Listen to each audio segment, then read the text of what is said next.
Sangli Wangikar plot येथे दारू दिली नसल्याच्या रागातून एका तरुणास दोघांनी मिळून शिवीगाळ करत काठीने बेदम मारहाण केल्याची घटना घडली। सदर मारहाणीची घटना ही शुक्रवार दिनांक 23 मे रोजी रात्री 10:30 वाजण्याच्या सुमारास घडली। या प्रकरणी जखमी संतोष अण्णाप्पा जाधव वय 43 राहणार संजय नगर याने विश्रामबाग पोलीस ठाण्यात फिर्याद दिली आहे। त्यांच्या फिर्यादीवरून पोलिसांनी मारहाण करणाऱ्या अनिल उर्फ सोन्या देवर्श्री आणि नागेश उर्फ नाग्या पवार या दोघांवर गुन्हा दाखल केला आहे। याबाबत अधिक माहिती अशी की जखमी संतोष जाधव हे आपल्या कुटुंबियासह अहिल्यादेवी होळकर चौक येथील नेहरू नगर परिसरात राहतात। शुक्रवारी रात्री 10:30 वाजण्याच्या सुमारास जाधव हे वांगीकर प्लॉट येथील भोळा मेडिकल जवळ थांबले होते।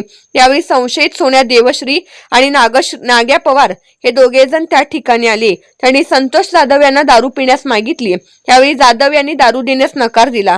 यावेळी दोघांना राग आल्याने त्यांनी काठीने पायावर, हातावर आणि पाठीवर बेदम मारहाण करून जखमी केले आणि निघून गेले।